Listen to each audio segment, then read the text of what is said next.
I stood in the parking garage at 6:47 in the morning, still smelling like disinfectant and someone else's blood, and realized my entire childhood had been auctioned off while I was trying to keep a 7-year-old's heart beating.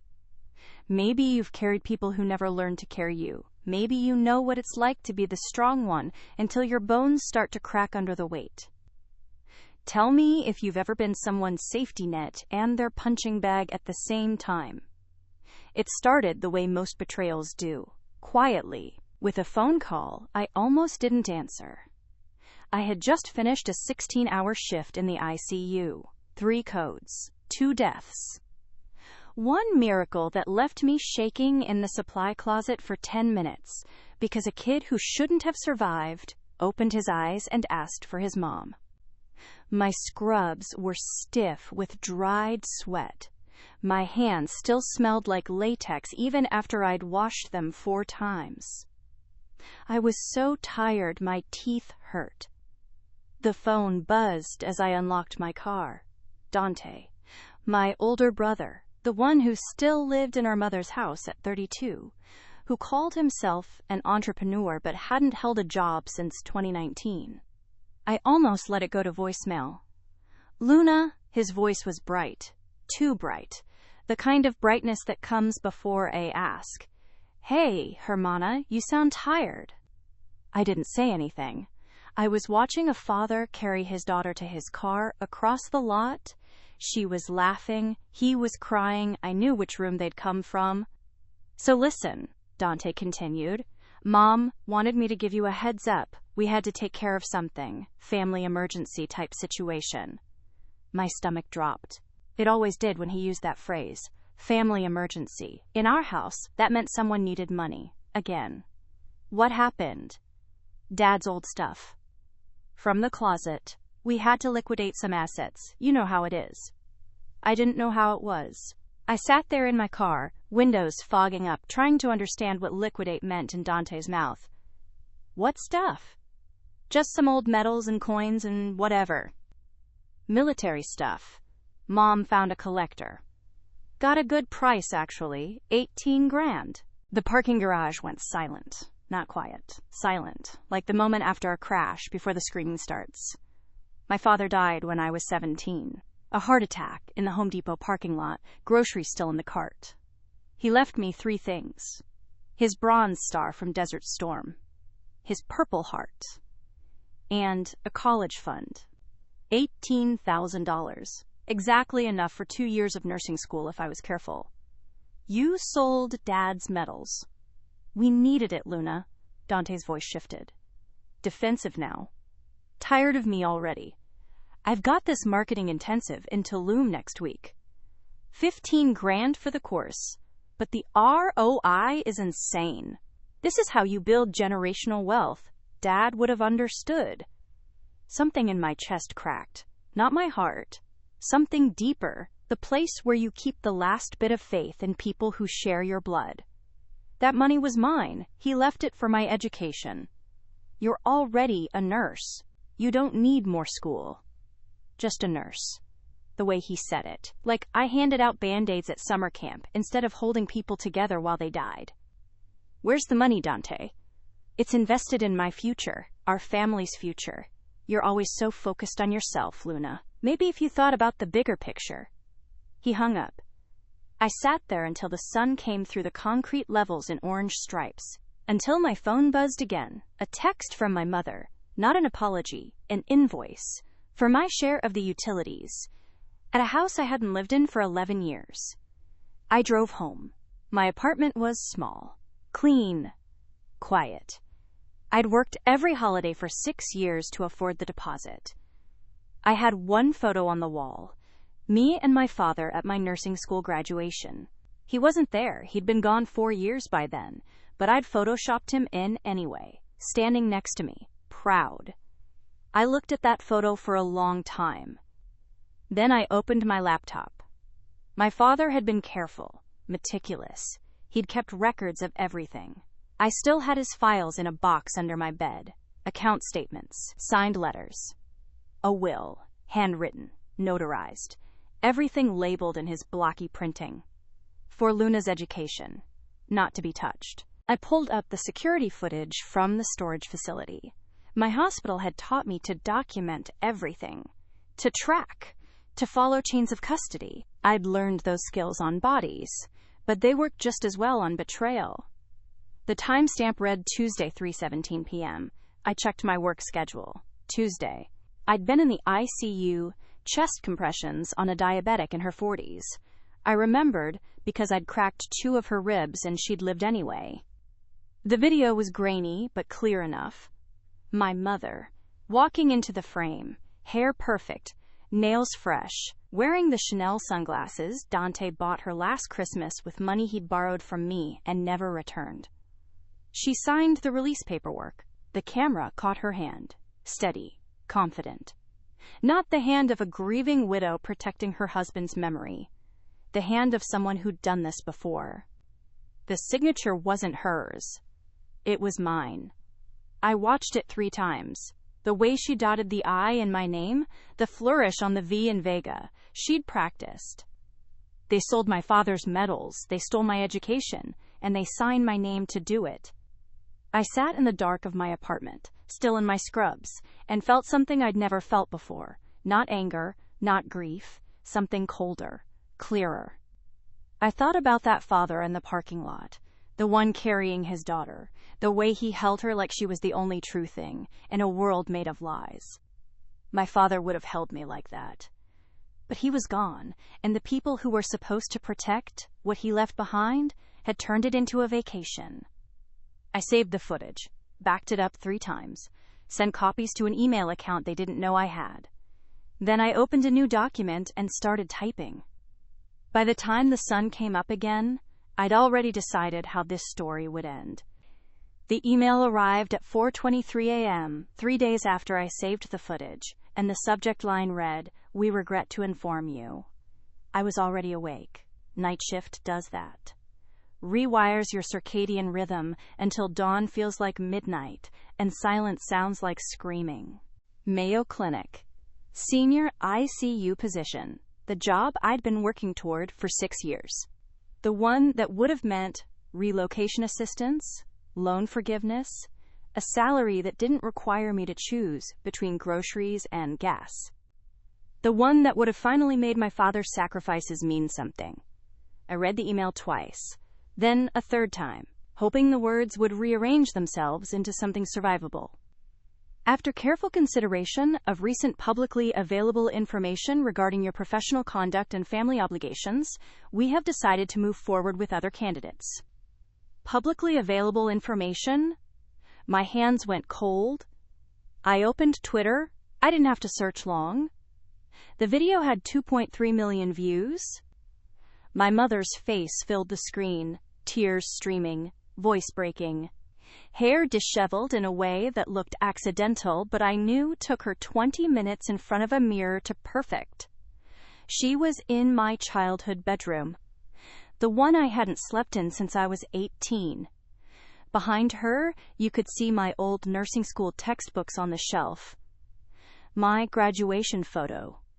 Props. Evidence. A set designed to tell a story. "I had a stroke 6 months ago," she sobbed into the camera. "I can't work. I can barely walk some days. And my daughter, my Luna, she got this big opportunity and just left. She won't return my calls.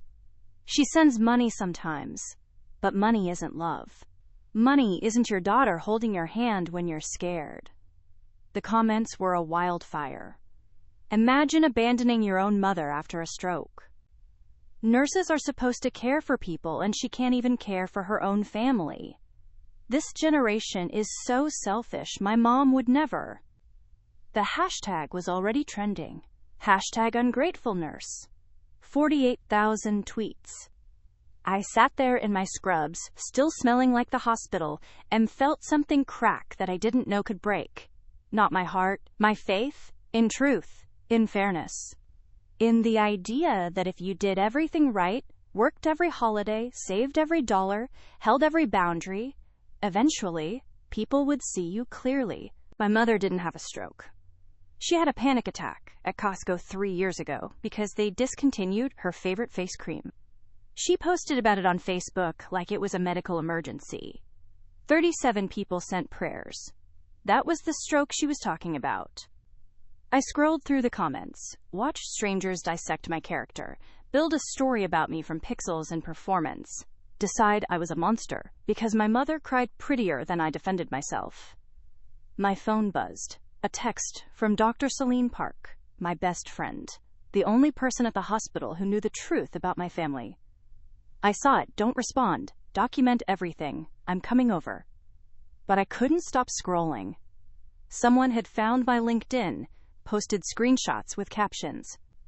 Works at Children's Hospital, but won't take care of her own mother. Make it make sense. Another comment, hundreds of likes. I hope she loses her license. People like this shouldn't be trusted with vulnerable patients. I thought about the 7-year-old from my last shift, the one who survived.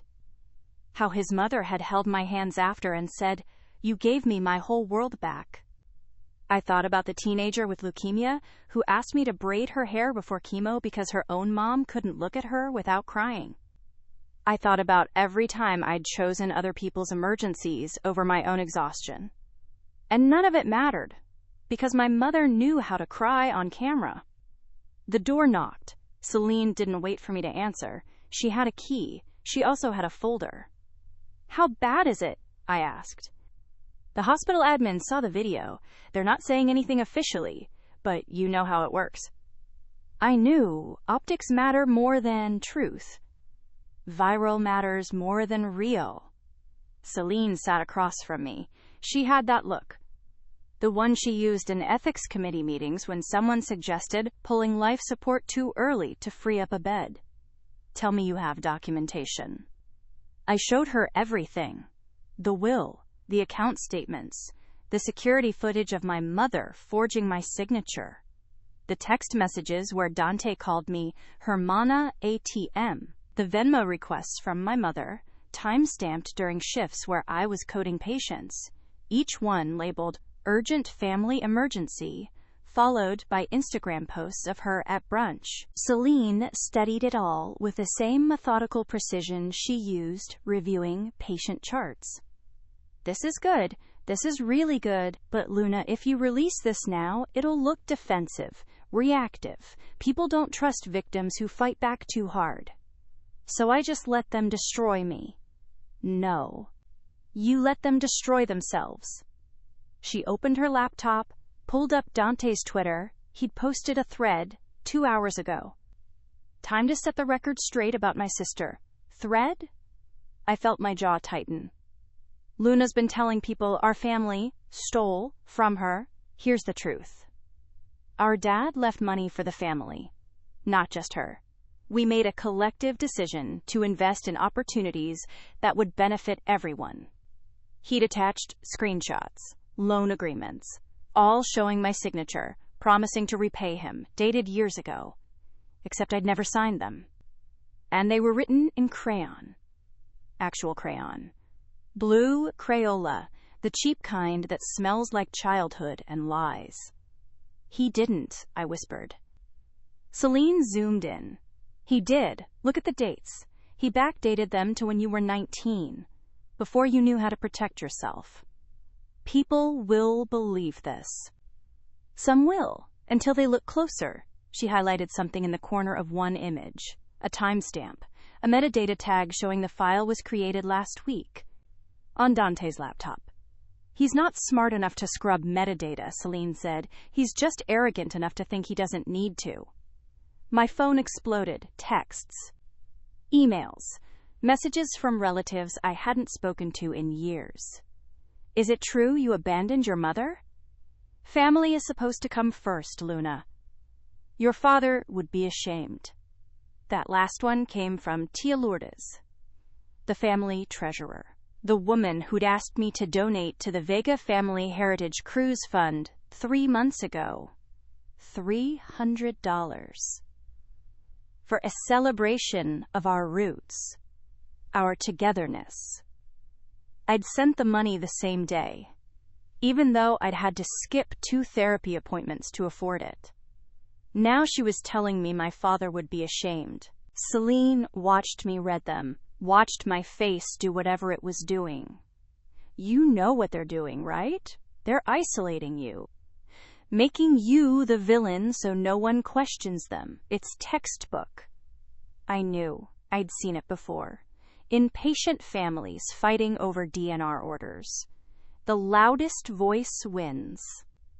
The person who cries first gets sympathy.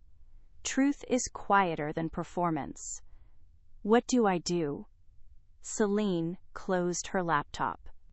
Looked at me with that steady calm that made her the best ethicist in the hospital. You wait, you document, and you trust that people who build lies eventually get buried by them.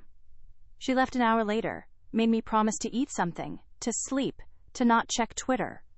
I did none of those things. Instead, I opened my father's box again, the one with his records, his letters, his careful, meticulous documentation of every dollar he'd saved for my future. At the bottom, under the account statements, I found something I'd forgotten. A letter, addressed to me, in his handwriting. Luna, if you're reading this, I'm gone. I'm sorry I won't see you become the nurse I know you'll be. But I need you to know something. Your mother is going to tell you this money belongs to everyone. That family means sharing everything. Don't believe her. This is yours. I worked overtime for 3 years to build this for you. Not for vacations, not for your brother's schemes, for your education, for your future. Don't let anyone make you feel guilty for taking what I wanted you to have. You deserve to be free. Love, Dad. I read it 5 times. Then I took a photo of it, saved it in 3 places. My phone buzzed again. Another text, this time from a number I didn't recognize. You're going to regret coming after this family. No name, just a threat. I looked at the letter in my hands, at my father's handwriting, at the proof that someone had loved me enough to plan for my freedom even after they were gone. And I realized something I'd been too tired, too loyal, too afraid to see. My mother didn't have a stroke, but she was about to have a reckoning. I opened a new folder on my laptop, labeled it Evidence, started uploading everything: the will, the footage, the forged signatures, the metadata from Dante's fake loan documents, the screenshots of every Venmo request timed with my work shifts, every text message where they called me selfish for not funding their chaos. Celine was right. People who build lies get buried by them. But sometimes they need help digging the grave. I hit save, backed it up, and then I did something I'd never done before. I texted my tia Lourdes. I need to talk to you about the cruise fund. Can we meet tomorrow? Her response came in seconds. Of course, mija. Family first. I stared at those words. Family first. The same words they'd used every time they needed something from me. Every time they took and smiled while they did it. I thought about the Mayo Clinic email. The job I'd lost because my mother performed grief better than I performed innocence. I thought about my father, working overtime, saving in secret, writing me a letter he knew I'd need. And I thought about the cruise fund, $47,000, collected from 42 relatives. Entrusted to Tia Lourdes, who couldn't open Excel without calling me for help. Something was coming. I could feel it the way you feel weather change in old scars. Some storms you see from miles away, others you realize you've been standing in the whole time. I closed my laptop. The apartment was quiet. Dawn was starting to crack through the blinds in thin gold lines. By the time the sun was fully up, I'd already begun building the kind of justice that doesn't need permission to arrive. The family group chat exploded at 11:47 p.m., and by the time I saw it, 42 people had already decided I was a thief. I was at the hospital. Another double shift. A car accident had brought in a family of 4, and we'd lost the father on the table despite everything we did. His wife kept asking if he said anything before he died, and I had to tell her the truth. That he was already gone when they brought him in, that sometimes there's no last words. Just silence. I checked my phone in the hallway outside the ICU. 17 missed calls. 63 text messages. The group chat had 847 new notifications. Tia Lourdes had posted first. Emergency family meeting. The cruise fund is missing, all of it, $47K gone from my Venmo. The messages came fast after that. Panic, confusion, accusations. How does $47,000 just disappear? Lourdes, did you check your bank statements? Someone hacked her account, obviously. Then Dante's message, sharp and certain, like he'd been waiting for this moment. Luna's the only one with accounting experience. She's the only one who would know how to do this without getting caught. The chat went silent for exactly 4 seconds. Then it detonated. Luna? Our Luna? She's been acting weird lately, distant. I heard she lost a big job opportunity. Maybe she's desperate. She literally took my money and ran. I knew something was off. Cousin after cousin, aunt after uncle, people I'd lent money to, people whose kids I'd babysat for free, people who'd eaten at my table and slept on my couch when they had nowhere else to go. All of them deciding, together, that I was the kind of person who would steal from my own family. My hands were shaking, still in my scrubs, still smelling like the antiseptic we'd used trying to save a man who died anyway. Tia Lourdes posted again. A screenshot. Her Venmo history. $47,000. Transferred out in one lump sum 2 days ago at 3:18 a.m. The timestamp landed like a blade. I pulled up my work schedule. 2 days ago. Night shift. 7 p.m. to 7 a.m. I'd been intubating a COVID patient at 3:18 a.m. I remembered because the ventilator alarm kept going off, and I'd had to manually bag her for 20 minutes while we waited for respiratory therapy. But no one in the chat asked where I was at 3:18 a.m. They'd already made up their minds. Another message from Dante. Mom's been saying Luna's been acting entitled lately. Ever since Dad died, she's been obsessed with her money, like the family doesn't matter. I read that twice. Felt something inside me go very still and very cold. Entitled. I'd worked 70-hour weeks to put myself through nursing school, lived on ramen and hope, slept in my car between shifts because gas was cheaper than rent close to the hospital. I'd paid for Dante's car insurance when he wrecked his third vehicle doing donuts in a parking lot. I'd covered my mother's mortgage 4 times when she spent the payment on a MLM skincare scheme. I'd sent money for every birthday, every holiday, every invented emergency. And now I was entitled. My phone rang. Celine. I saw the chat. Don't respond. Meet me at my place. Now. I'm at work. Your shift ended 20 minutes ago. You're just standing there, doom scrolling. I can see you from the nurse's station. Get out of that hospital before you do something you can't take back. She hung up. I looked down. She was right. My shift had ended. I was just standing in the hallway, watching my family tear me apart in real time. Watching people I'd loved my entire life decide I was capable of theft because it was easier than questioning the people who actually were. I drove to Celine's apartment in silence, the kind of silence that feels like drowning. She opened the door before I knocked, had coffee ready. The real kind, not the hospital sludge. Show me your bank statements. I pulled them up. Every transaction, every deposit, every withdrawal.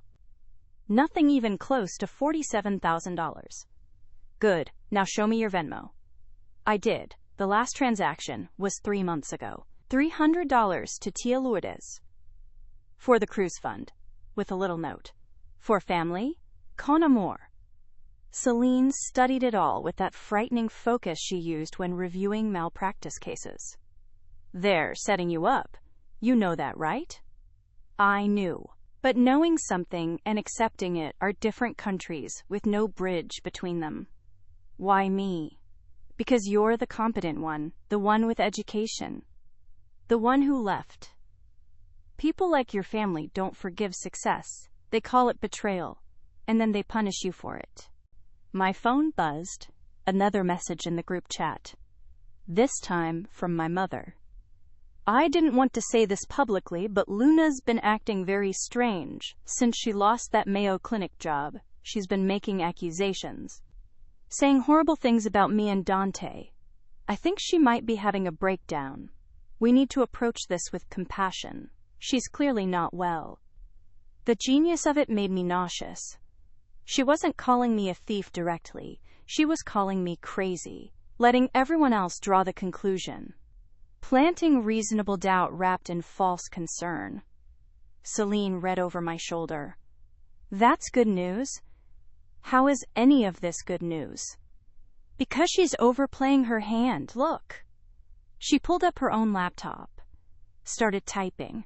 Forensic accounting databases, bank routing numbers, digital timestamp verification tools. Your Tia Lourdes isn't sophisticated enough to hide a real theft, and your family isn't smart enough to frame you properly. They're emotional, reactive. They didn't plan this, which means they made mistakes. What kind of mistakes? The kind that leave evidence.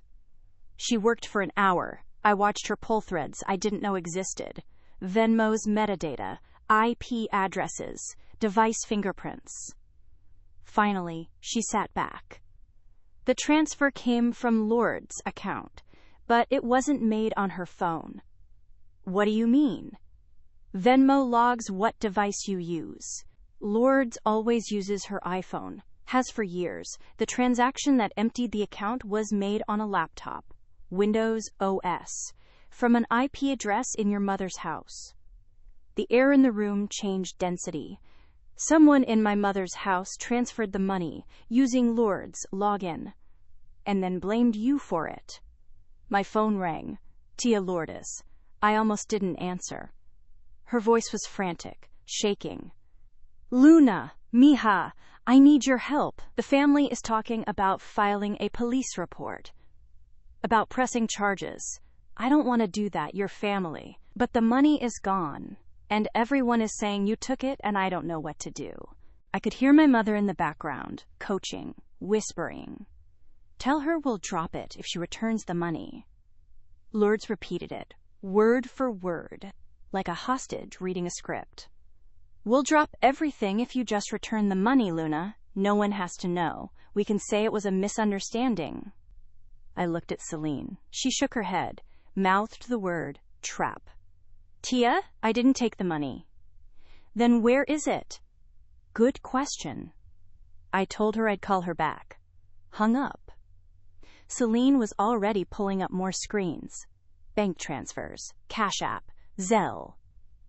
If they moved it out of Venmo, it went somewhere. Money doesn't disappear. It just changes hands.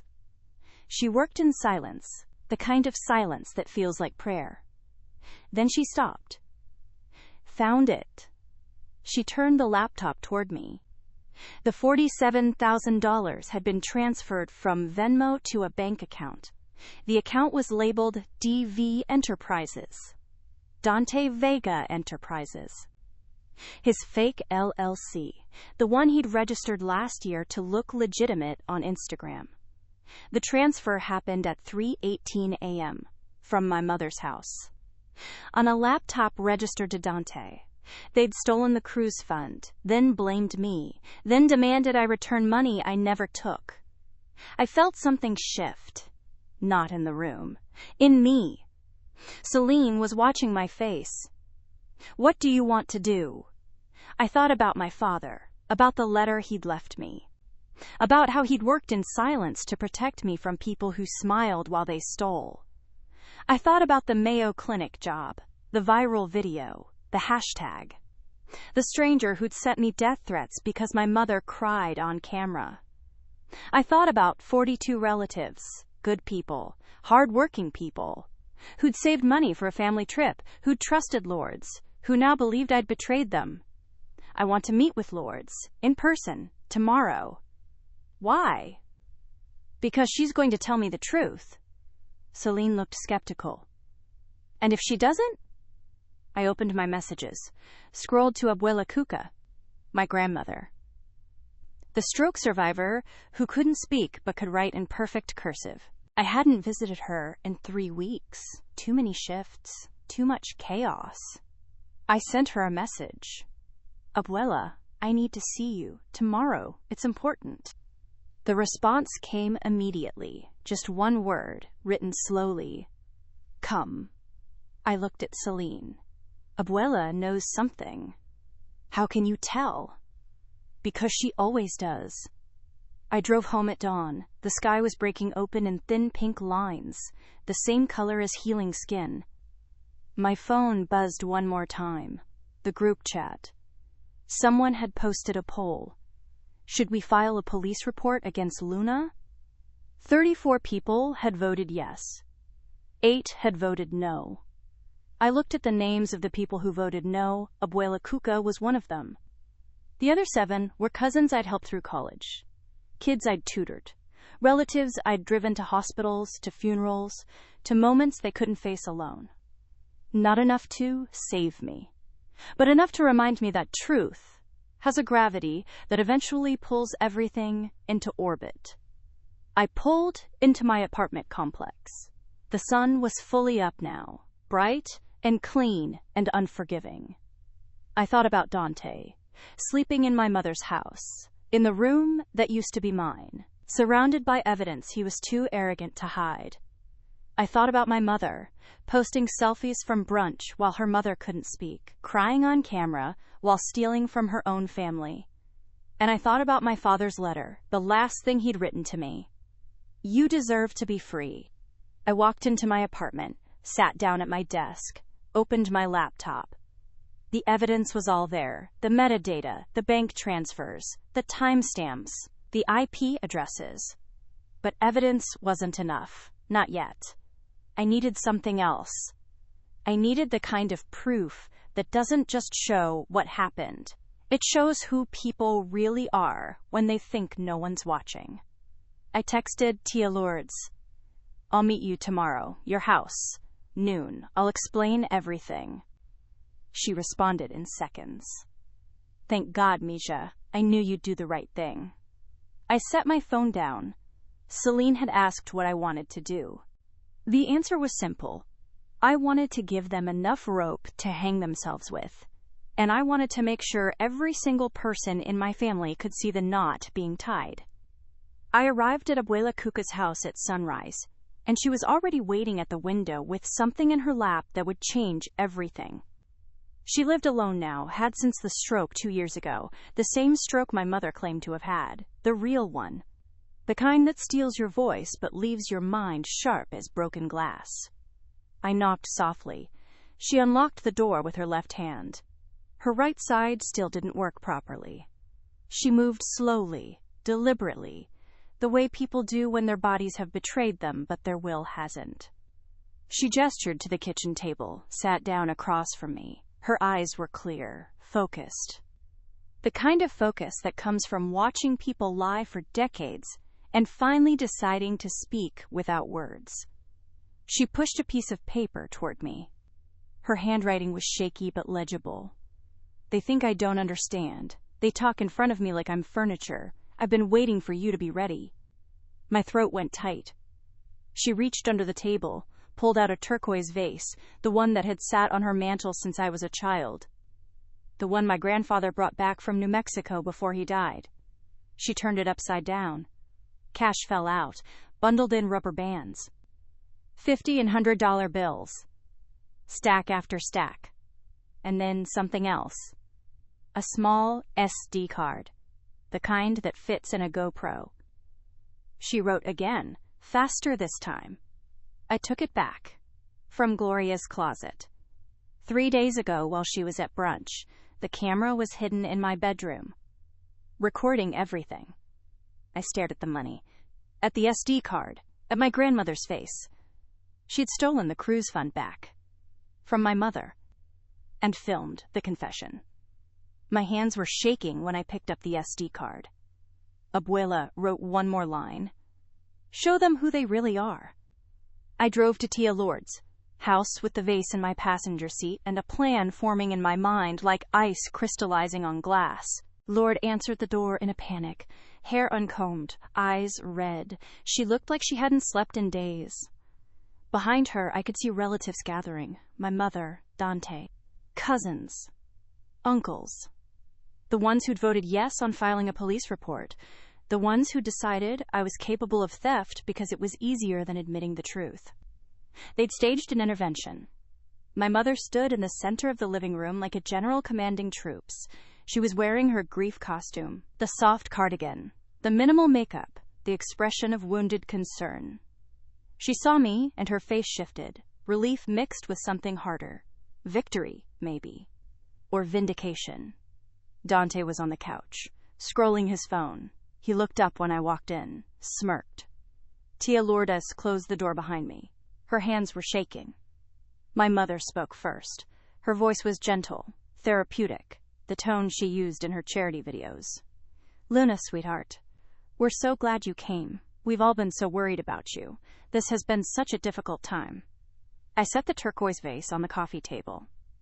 The room went quiet. My mother stared at it. I watched her face do something complicated. Recognition, confusion, fear. Dante sat up straighter. I opened the vase, let the cash spill out across the table, $47,000 in rubber-banded stacks. Lourdes made a sound, half gasp, half sob. My mother recovered first. She always did. Where did you get that? From Abuela's house, where you hid it after you transferred it from Lourdes' Venmo, using Dante's laptop, at 3 a.m. Silence, the kind that feels like pressure before an explosion. Dante stood up. You're insane. You actually stole the money and now you're trying to frame us? The transfer came from your laptop, Dante. Windows OS IP address, traced to this house. Celine pulled the metadata.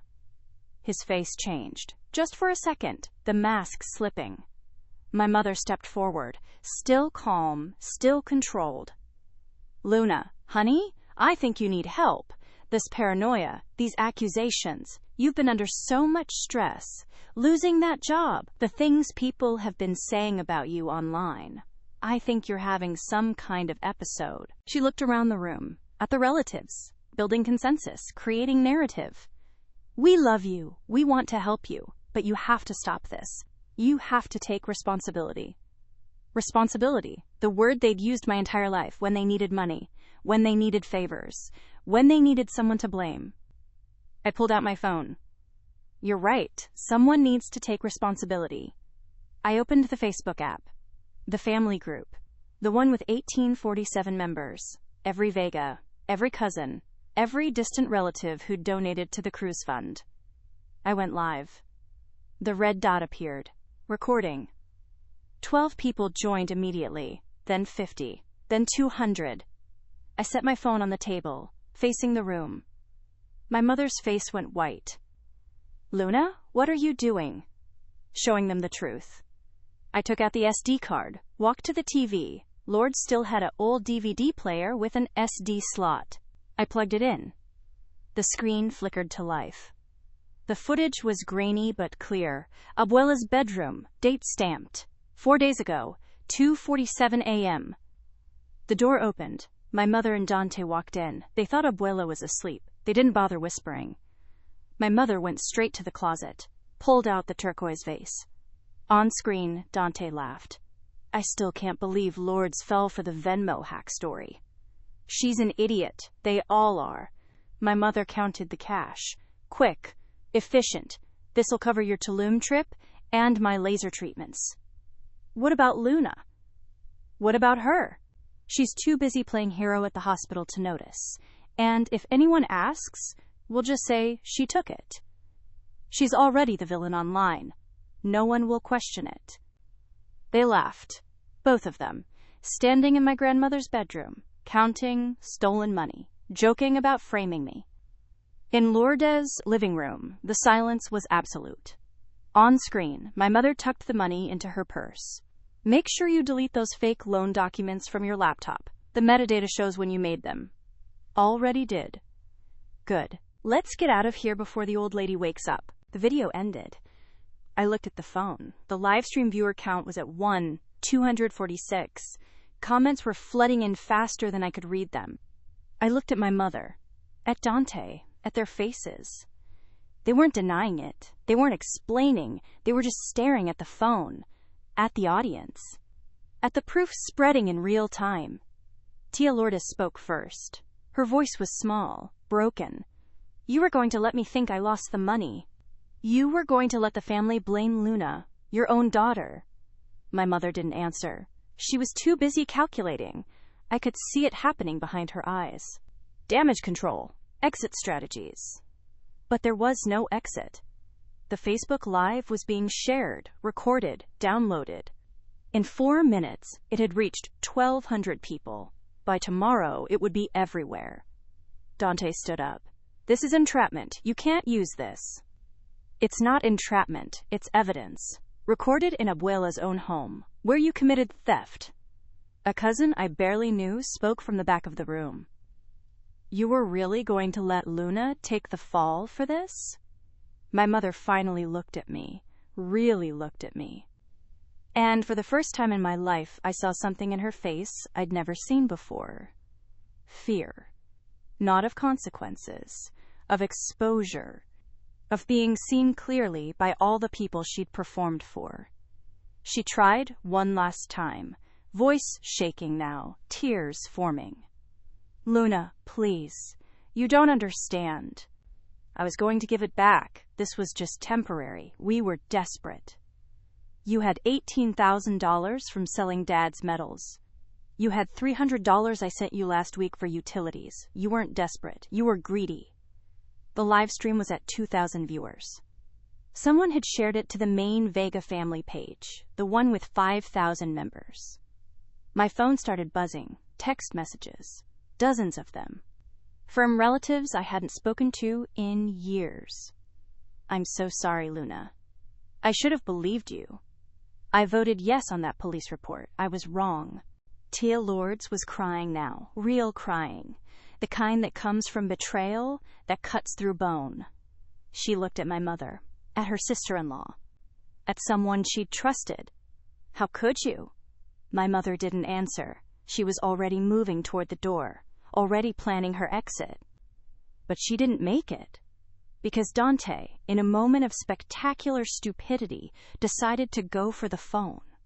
He lunged for it, tried to grab it off the table, end the live stream. I moved faster. Years of ICU training, quick reflexes, steady hands. I caught his wrist, held it. The phone kept recording. The viewers kept climbing. My mother reached for her purse, for her keys, ready to run. And that's when Abuela Cuca walked through the door.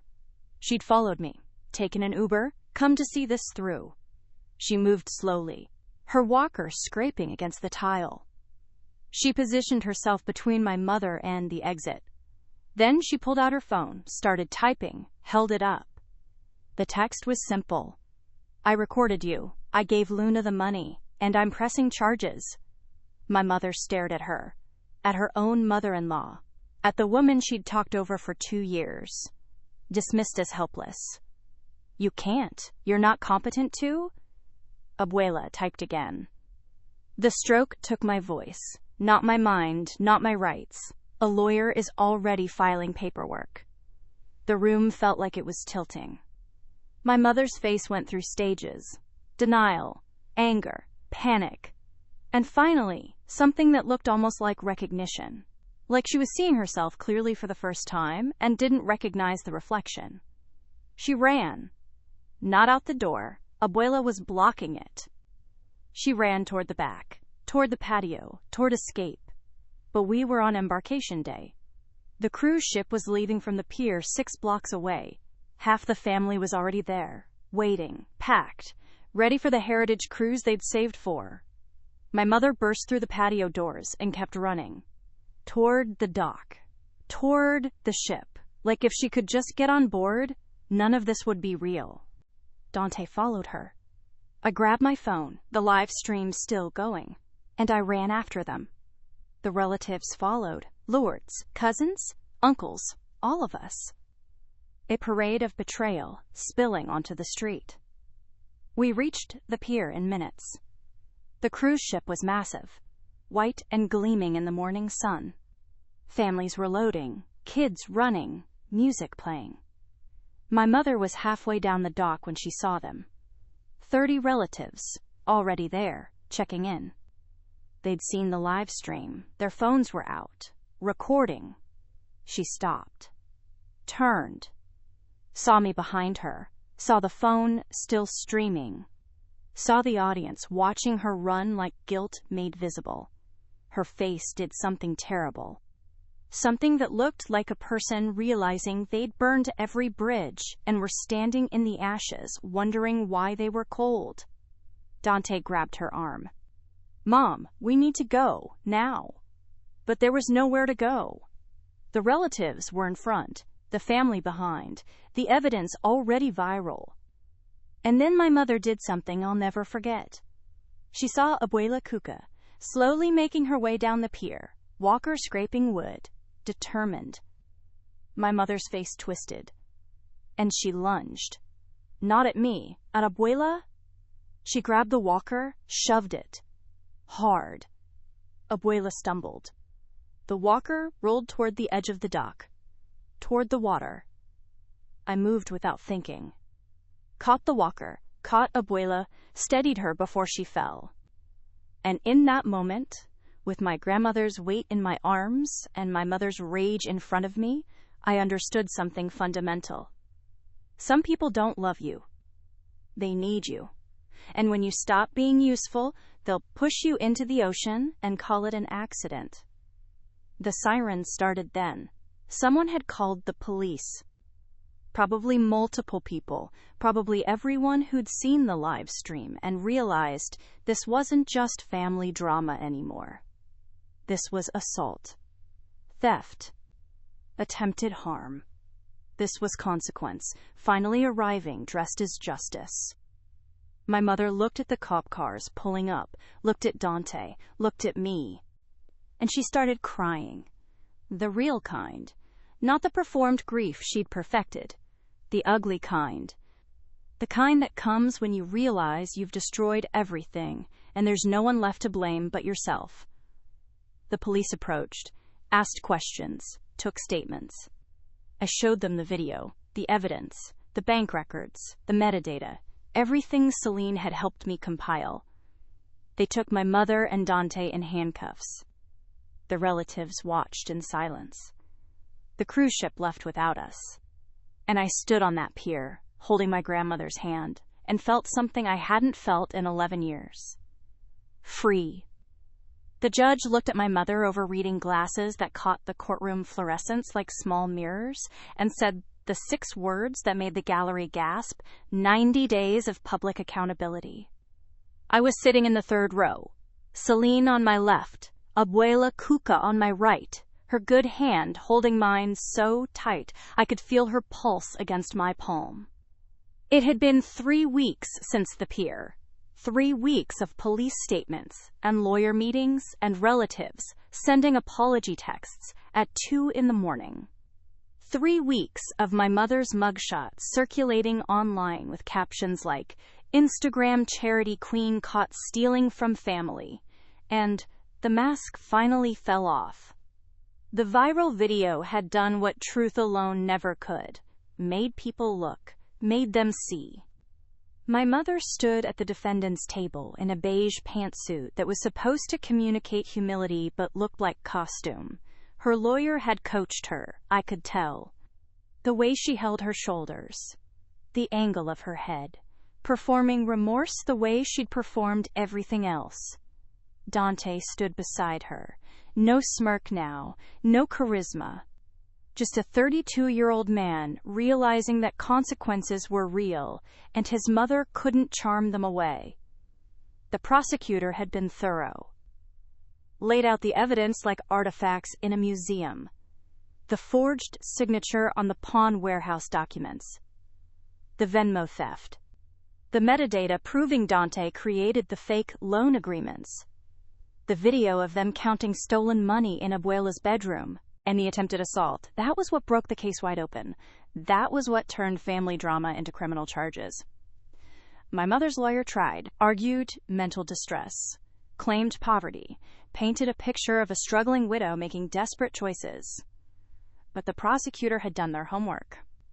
Showed the Instagram posts, the brunch photos, the designer sunglasses, the cruise she'd booked for herself and Dante using money she'd stolen from a fund meant for 42 people.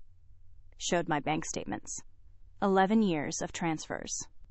Emergency after emergency. Thousands of dollars sent home while I worked doubles and ate ramen and slept in a car to save on rent.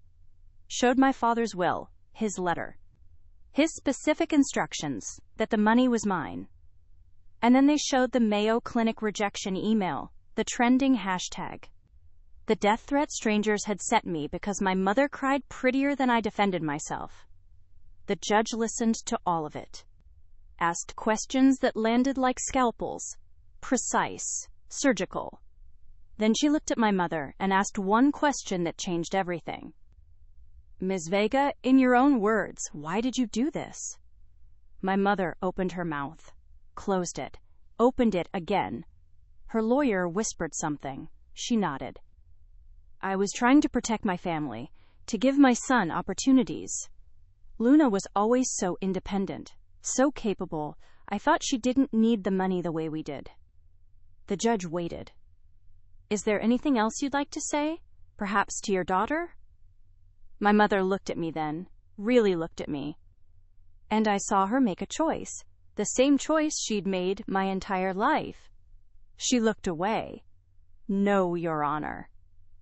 The judge's expression didn't change, but something in her eyes sharpened. Ms. Vega, you stole from your daughter. You forged her signature. You orchestrated a scheme to frame her for theft she didn't commit. And when confronted with evidence, you attempted to harm an elderly woman, your own mother-in-law. My mother's lawyer started to object. The judge held up a hand. I've read the victim impact statements. From Ms. Luna Vega. From Senora Cuca Vega. From 42 family members who trusted you with their savings. I've reviewed the psychological assessments, the financial records, the years of documented manipulation. She paused. Let the silence sit heavy. This court recognizes that incarceration would serve no rehabilitative purpose. You're not violent criminals. You're opportunistic ones. You saw vulnerability and exploited it. You saw trust and monetized it. She looked at Dante. Mr. Vega, you're 32 years old. You live in your mother's house. You have no employment history beyond failed business ventures funded by your sister's nursing salary. You created fraudulent documents to frame her for theft. Is that accurate?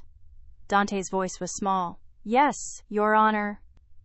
And Miss Gloria Vega, you posted a video that cost your daughter a career opportunity. You claimed to have medical conditions you didn't have.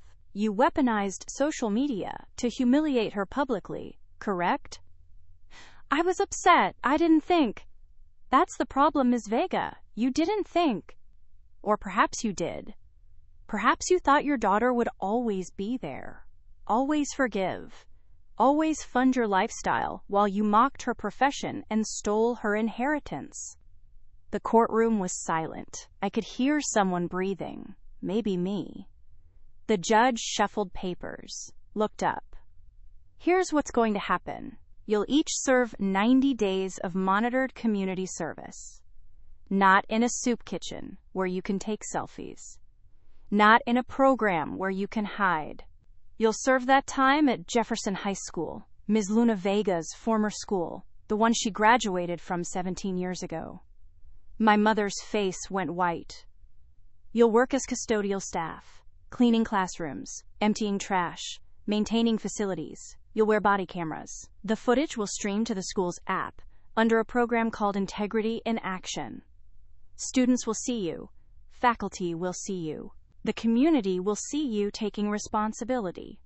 Dante started to speak. His lawyer stopped him.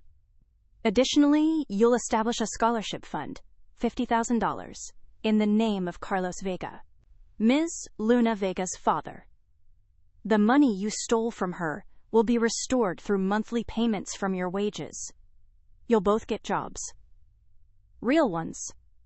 And you'll repay every cent. The judge looked directly at me. Miss Vega, you submitted a letter requesting that the court consider restorative justice over pure punishment. Your compassion is noted. But let me be clear, this isn't mercy, this is accountability. Your mother and brother will face their actions every day. In the place where you learn to work hard, where you learn that education matters, where you became the person they tried to exploit. She turned back to my mother. You wanted to teach your daughter a lesson about family loyalty. Instead, you're going to learn what integrity looks like when no one's watching. Or rather, when everyone is. The gavel came down. My mother cried, the real kind, the kind she'd never shown me. Dante just stared at the floor. And I felt something I didn't expect. Not satisfaction, not vindication. Relief. The kind that comes when you finally stop carrying weight that was never yours to hold. Outside the courthouse, reporters were waiting. The story had grown. Local news had picked it up. Then national. The Instagram charity queen who stole from her nurse daughter. The toxic family drama that ended in body cameras and court-ordered labor. I didn't stop to talk to them. I walked past with Abuela Cuca and Celine, and got into Celine's car, and we drove in silence to the place I needed to be. The hospital. My hospital. Where I'd worked for 6 years. Where I'd saved lives while my family sold my father's medals. Where I'd coded patients while my mother forged my signature. I walked through the automatic doors. Through the lobby. Up to the ICU. My badge still worked. They hadn't fired me. The viral video actually helped. Once people saw the truth, the narrative flipped. The hospital admin called it a misunderstanding. Offered me my position back. Even issued a statement supporting me. But I didn't want my old position. I wanted the new one. The email had come 3 days after the Pier incident. From Mayo Clinic, a different recruiter. Someone who'd seen the whole story, who'd watched the live stream, who'd read the evidence. We made a mistake. We judged a situation without facts. We'd like to offer you the position, if you're still interested. I was. I walked into the ICU. My coworkers looked up, started to applaud. I waved them off, embarrassed, grateful. Went to the locker room, opened my locker. Inside, taped to the door, was a photo, me and my father. The photoshopped one, from my graduation. The one where I'd added him in, because he couldn't be there. Someone had printed it, framed it, left a note. For your new office. You earned this. We're proud of you. It was signed by the entire ICU staff. I held the frame, looked at my father's face. At the smile I'd given him in pixels, because I couldn't give it to him in life. And I thought about his letter, the one he'd written, knowing exactly what would happen. Knowing my mother would try to take what he'd saved. Knowing I'd need proof that someone loved me enough to plan for my freedom. My phone buzzed. The family group chat. The one that had exploded with accusations and polls and hate. But this time, the messages were different. I'm sorry, Luna. I should have believed you. We're starting donations for the scholarship fund. In your dad's name, I'm sending $500. You showed more grace than any of us deserved. 18 relatives. Apologizing, contributing, trying to repair what my mother and Dante had broken. Not everyone. Some people had gone quiet. Disappeared into the silence where people hide when they're wrong but not brave enough to admit it. But 18 was more than I expected. 18 was enough to rebuild something. Not what we had, but what we could be. Another text came through. This one from a number I didn't recognize. This is Principal Martinez from Jefferson High. I saw the court order. I was your geometry teacher. I remember you. You used to stay after school to study because your house was too loud. I'm so sorry for what you went through. But I want you to know something. Those kids at Jefferson, they're watching your story. They're seeing what it looks like to survive a family that tries to break you. You're teaching them something no curriculum can. Thank you. I read it 3 times. Then I put my phone away. Walked out of the locker room, down the hall, past the rooms where people fought for every breath, where families waited for miracles or closure, where I'd learned that life is fragile and kindness matters, and sometimes the only thing standing between survival and loss is someone who refuses to give up. I passed the nurses' station, saw Celine at her desk. She looked up, smiled, held up a coffee, the real kind, not the hospital sludge. I took it, sat down beside her. How do you feel? She asked. I thought about it, really thought. Light? I said, and I meant it. For 11 years, I'd carried my family's emergencies like they were mine. Their debts, their chaos, their manufactured crises. I'd believed that love meant sacrifice, that being strong meant being available, that family was supposed to hurt a little. But I'd learned something in that courtroom, something the judge understood that I'd been too tired to see. Some people don't want you to succeed. They want you to stay small enough to control. And the kindest thing you can do for yourself is cauterize the wound and walk away. My phone buzzed one more time. An email from Mayo Clinic with an attachment. My new badge photo, my name, my title, Senior ICU Nurse, Trauma Specialist. Start date in 2 weeks. I looked at it. At the photo of me in scrubs, hair pulled back, eyes tired but clear. I looked like my father, not in features, in expression. The same quiet determination, the same refusal to quit. Celine saw the email, smiled wider. When do you leave? 2 weeks. I need to pack. Find a place. Say goodbye. To who? Your family's going to be cleaning bathrooms for 3 months. I laughed. It surprised me how easy it was. To this place, to the people who kept me standing when everyone else wanted me to fall. Celine reached over, squeezed my hand. You kept yourself standing, Luna. We just watched and took notes. I finished the coffee, stood up, clipped my current badge to my scrubs one more time. I had 2 more weeks here, 2 more weeks of night shifts and emergencies and patients who needed someone to fight for them. Then I'd go to Mayo, start over, build something new. But first, I had one more thing to do.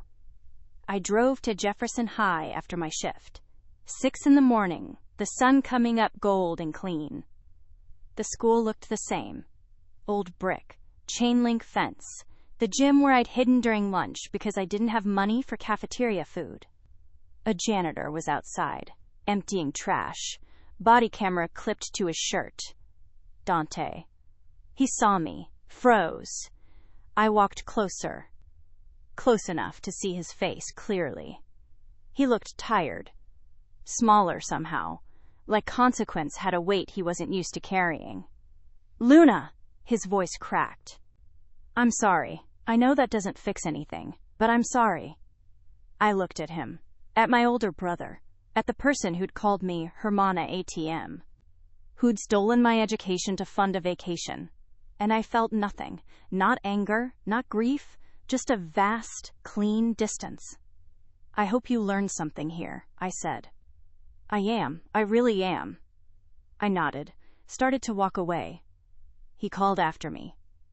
Luna, wait, are we ever going to be okay? Us? The family? I turned back. I don't know, Dante, but here's what I learned.